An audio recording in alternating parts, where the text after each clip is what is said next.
पिछले वीडियो में हम लोगों ने बताया था आपको क्वेश्चन नंबर 60 तक। अब इसमें 61 से देखते हैं। 61 नंबर क्वेश्चन जो आपका लिखा गया है वो क्या है। 61 नंबर क्वेश्चन है, वस्तु के विक्रय मूल्य को दोगुना कर दिया जाए। वस्तु के विक्रय मूल्य को दोगुना करने पर आरंभ की प्रतिशत हानि के बराबर प्रतिशत लाभ होता है। मतलब जो शुरुआत में प्रतिशत हानि हो रही थी उतना ही प्रतिशत लाभ भी हो रहा है। वस्तु का प्रतिशत हानि ज्ञात करो। कह रहा है प्रतिशत हानि कितनी है, ये पूछ रहा है सवाल में। तो अब आपके पास ऑप्शन जो पहले दे रखा है वो क्या लिखा है, 26.67% या 26/2/3%। दूसरा ऑप्शन है 33%। तीसरा ऑप्शन है 33/1/3% या 33.67%। इस तरीके से दे रखा। चौथा ऑप्शन है 34%। इसमें से एक वो ऑप्शन उठा लेंगे जो पूर्ण रूप से भिन्न में बदल जाए। तो केवल आपका सी पार्ट ऑप्शन जो है वो पूरा पूरा भिन्न में बदल रहा है। सी पार्ट जो है वो 33.67 या 33/1/3% है। इसको जब भिन्न में बदलेंगे तो ये कितना हो जाएगा, ये 1/3 आएगा। तो हमने बताया था जो नीचे वाली वैल्यू होती है वो क्या होती है, सीपी। क्रय मूल्य कितना है, 3। तो हमारी सवाल में क्या बोला है, सवाल में सबसे पहले बोला था विक्रय मूल्य को दोगुना कर दिया जाए। तो इसका मतलब एक की हमारी क्या हो रही होगी, हानि। इसका मतलब लॉस कितने का है, एक की। अगर हानि एक की है या प्रॉफिट एक का है, प्रॉफिट सवाल में सबसे पहले क्या बोला है कि हानि के बराबर प्रतिशत लाभ होता है, हानि के बराबर प्रतिशत लाभ होता है। तो अगर ये लॉस मान लें, लॉस एक का है, तो इसका मतलब है उसका विक्रय मूल्य बेचा कितने में होगा भाई, 3 रुपए का था, 1 रुपए का नुकसान होगा, 2 रुपए में बेचा होगा। अब सवाल में बाद में बोला है कि अगर विक्रय मूल्य को दोगुना कर दिया जाए तो हानि के बराबर लाभ हो रहा है। तो इसको दोगुना कर दो, विक्रय मूल्य को अगर दोगुना कर दें तो 4 हो जाएगा। पहले 3 रुपए का था, अब 4 रुपए बेच रहे हैं, तो कितने परसेंट का लाभ हो रहा है, 3 से 1 बढ़ाकर बेच रहे हैं ना। तो अब लाभ कितने का हो रहा है, मतलब प्रॉफिट जो हो रहा है वो कितने का हो रहा है, 1। इसका मतलब पहले भी हानि जो हमारे नुकसान हो रहा था, लॉस, ये लॉस देखेंगे, जो जो हानि हो रही थी वो एक ही हो रही थी। बाद में हमें जो प्रॉफिट हो रहा है वो एक का हो रहा है। इसका मतलब ऑप्शन हमारा कौन सा सही है, 33/1/3%, मतलब सी पार्ट। नेक्स्ट क्वेश्चन देख लेते हैं आप। 62 नंबर आपका क्वेश्चन क्या दे रखा है। 62 नंबर क्वेश्चन लिखा गया है, लिखा है एक व्यक्ति ने 10% लाभ पर कुछ वस्तुओं को बेचा। उसने अपनी बिक्री को कुल पैसों से पुनः उसी प्रकार सामान खरीदता है, मतलब बिक्री के कुछ पैसों से उसी प्रकार सामान खरीदता है। लेकिन इस बार इन वस्तुओं को बेचने पर उसे 10% की हानि हुई। सौदे में प्रतिशत हानि या लाभ पूछ रहा है। मतलब पहले उसने जो वस्तुएं बेचा था, बाद में उसने खरीदा है, मतलब पहले उसको क्या हुआ था, पहले लाभ बाद में हानि। तो वही हमने आपको बताया था, जब लाभ हानि सेम वैल्यू दे रखी हो तो डायरेक्ट बताया था जो वैल्यू उसका वर्ग बटे 100। तो ये जो 10 हमारा दे रखा है, 10 का स्क्वायर बटे 100, और हमेशा इसमें क्या होती है, लॉस होता है। 10 का स्क्वायर कितना हो जाएगा, देखें आगे, 10 का स्क्वायर कितना होगा, 100 बटे ये वाला 100, इससे कट जाएगा तो कितना आएगा, 1%। 1% का इसमें क्या, इसमें हमेशा हानि होती, तो 1% आ जाएगा, ये हमारा 1% क्या होगा, हानि। इसका मतलब ऑप्शन नंबर कौन सा सही हो जाएगा, ए पार्ट। ठीक, अगला क्वेश्चन देख लेते हैं 63 नंबर। 63 नंबर क्वेश्चन क्या दे रखा है, लिखा गया है, एक टोकरी को 19.50 रुपए में बेचने से एक दुकानदार को 30% लाभ होता है। 30% लाभ होता है। उसे 40% लाभ कमाने के लिए टोकरी को किस कीमत पर बेचना चाहिए। लाभ कितना कमाना है, 40%। पहले जब वो 19.50 रुपए की बेच रहा था तो 30% का लाभ हो रहा था।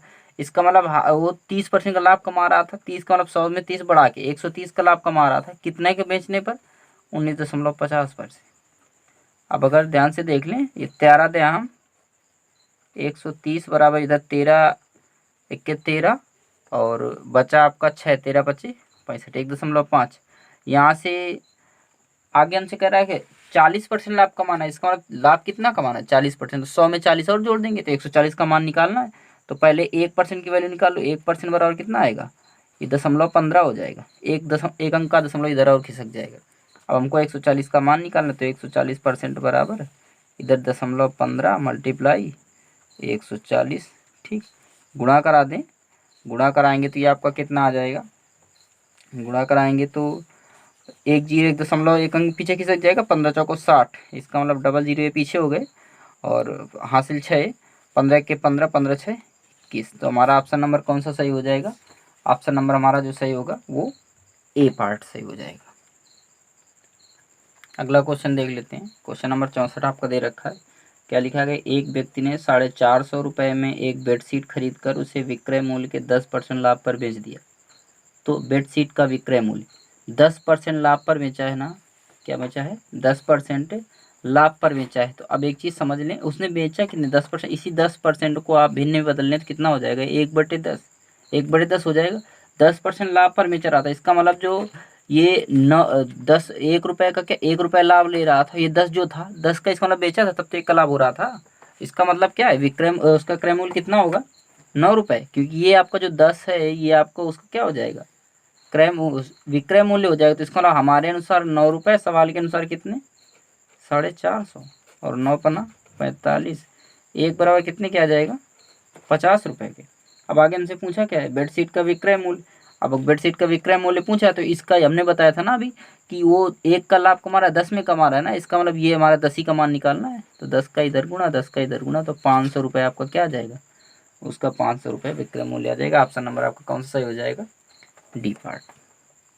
ठीक, क्वेश्चन नंबर 65 नंबर देख लेते हैं। लिखा गया है, यदि किसी वस्तु को 200% लाभ पर बेचा जाए तो क्रय मूल्य और विक्रय मूल्य का अनुपात, इसका मतलब पहले क्रय मूल्य कितना था, 100, 200% लाभ पर बेचना, जैसे 25% लाभ पर बेचना होता है तो हम लोग क्या करते हैं, 125 25 जोड़ देते हैं, और 50 बेचना हो तो 150 करते हैं, 100 बेचना हो तो 200%, 100 में जोड़ते हैं ना, तो 200% करना, तो इसका मतलब इस 100 में 200 और जोड़ेंगे, कितना हो जाएगा, 300। मतलब 100 रुपये की चीज़ 300 बेच रहा है, तो क्रय और सीपी और एसपी का अनुपात है ना, ये सीपी है और ये एसपी है। तो 0 से 0 कट जाएगा, तो हमारा रेशियो कितना आ जाएगा, 1:3। इसका मतलब ऑप्शन नंबर कौन सा सही हो जाएगा, आपका सी पार्ट। क्वेश्चन नंबर 67 देख लेते हैं, सॉरी 66 है अभी। क्वेश्चन नंबर 66 क्या दे रखा है, एक वस्तु को 5% लाभ पर बेचा जाता है तो उसे विक्रय मूल्य और क्रय मूल्य का अनुपात। अब इसमें विक्रय और क्रय मूल्य का अनुपात पूछा है। 5% लाभ पर पहले, इसका मतलब 100 रुपये का था, बाद में 5 बढ़ाकर बेचा गया, 5% लाभ लिया गया तो 105 हो गए। तो ये आपका सीपी है और ये आपका क्या है, एसपी है। इनका अनुपात 20 से काटेंगे, 20×5 = 100, और 21×5 = 105, 5 से काटा है। ठीक, तो अब ये देखो, हमसे सवाल में पूछा है विक्रय मूल्य और क्रय मूल्य, मतलब उल्टा पूछा, तो इसका हमारा आंसर कौन हो जाएगा, 21:20। तो हमारा ऑप्शन नंबर कौन सा सही हो जाएगा, आपका सी पार्ट। अगला क्वेश्चन देख लेते हैं। अगला क्वेश्चन देखते हैं क्या लिखा गया है, 67 नंबर है। 2850 रुपये में एक साइकिल बेचकर दुकानदार 14% लाभ कमाता है। कितना लाभ कमाता है, 14%। तो 100 में 14 जोड़ दो, 114 हो जाएगी। 114% हमारे अनुसार, सवाल के अनुसार 2850 रुपये। ये काट देते हैं, वैसे कट जाना चाहिए। तो 1% की वैल्यू कितनी आ जाएगी, 2850/114। आगे देखते हैं क्या लिखा गया है। यदि लाभ घटकर 8% हो जाता है तो विक्रय मूल्य, मतलब 108 का मान निकालना है। 108 का इधर गुणा, 108 का उधर गुणा। 2850/114 × 108। काट देते हैं इसको, ये 3 से कट जाएगा। 3 तिरका 9, 3 24, इधर 3 तिरका 9, 3 18, 2 से कट जाएगा। 18 दूनी 36, 19 दूनी 38। 19 से काटने इसको, 19 1 के 19, 19 1 के 19, और बचा कितना, 19 9 बचा, 19×5 = 55, मतलब 150। 18 का गुणा करा देंगे, तो 18 गुणा कराएंगे, 18 0 0, 18 5 90, 18 1 के 18, 18 9 27। हमारा आंसर कितना आ जाएगा, 2700 रुपये। ठीक, option number B part. Next question देख लेते हैं। अगला 68 नंबर क्या दे रखा है। 68 नंबर आपका लिखा गया है, 960 रुपये में एक वस्तु को बेचने पर एक साइकिल 4% हानि होती है। एक साइकिल पर कितने की हानि होती है, 4% की हानि। 100 में 4 की हानि हो जाएगी, तो बस वही 100 में 4 घटा तो कितना बचेगा, 96। हमारे अनुसार 96%, सवाल के अनुसार 960 रुपये। 96 दें हम, 960, 1% की वैल्यू कितनी आई, 10 रुपये। क्रय मूल्य पूछ रहा है तो क्रय मूल्य हमेशा 100% होता है। 100% का मान निकाल लो, कितना आ जाएगा, 1000 रुपये। हमारा ऑप्शन कौन सा सही हो जाएगा, ए पार्ट। 68 के बाद क्वेश्चन लिखा गया है, एक निश्चित मूल्य पर आमों को बेचकर एक फल विक्रेता 20% लाभ कमाता है। यदि वह 1 रुपये अधिक में एक आम बेचता तो उसे 40% लाभ होगा। मतलब जब 1 रुपये अधिक बेचेगा तो कितने का लाभ होगा? 40% लाभ होगा। पहली स्थिति में एक आम का विक्रय मूल्य। अब सवाल में कह रहा है पहली स्थिति में आम का विक्रय मूल्य, क्रय मूल्य तो पूछ नहीं रहा, इसमें पूछ रहा है विक्रय मूल्य। तो इसका मतलब पहले 20% लाभ कमा रहा था, बाद में कितना कमा रहा है? बाद में यही 40% हो जा रहा है। कितने का अंतर है? 20% का अंतर है। हमारे अनुसार 20% का अंतर है, सवाल के अनुसार कितने का अंतर है? 1 रुपये का। ऐसे सवालों में पहले भी हम बता चुके हैं कि अंतर लिया जाता है। अब सवाल में कह रहा है विक्रय मूल्य, इसमें क्रय मूल्य पूछता तो 100% का मान निकालते, लेकिन कह रहा है पहली स्थिति में विक्रय मूल्य। तो इसका मतलब पहली स्थिति में कितने का? 20% लाभ कमा रहा था ना, तो पहली स्थिति में 100 का नहीं 120 का मान निकालेंगे। यहाँ पर कितने गुणा करा दे? 6 का। 20 6 का 120, तो 120% का मान चाहिए, तो 6 का इधर भी तो गुणा हो जाएगा। तो आंसर हमारा कितना आ जाएगा? 6 रुपये। इसका मतलब ऑप्शन कौन सा सही हो जाएगा? ए पार्ट।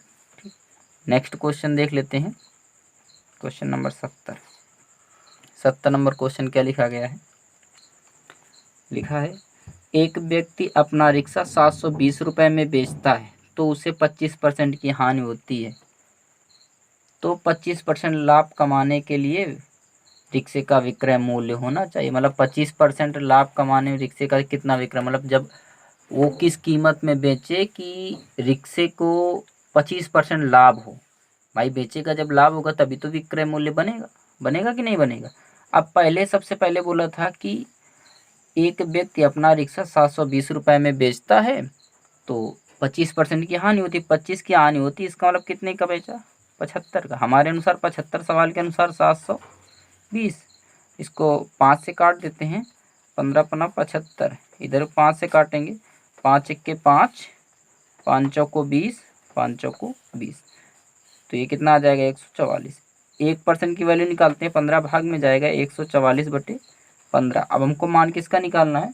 सवाल में 25% लाभ लेना है, इसका मतलब 125 का मान चाहिए। 125 का इधर गुणा, 125 का उधर गुणा, 144/15 मल्टीप्लाई 125 हो जाएगा। इसको काट देंगे, 5 तिया 15 और 25 पंचे 125, 3 से काटेंगे, 3 चौको 12, 3 8 24, 25 का 48 में गुणा, 25 अट्ठे 200, हासिल 20, 25 चौको 120, 120। इसका मतलब आंसर कितना आ जाएगा? 1200। ऑप्शन नंबर कौन सा सही हो जाएगा? B part.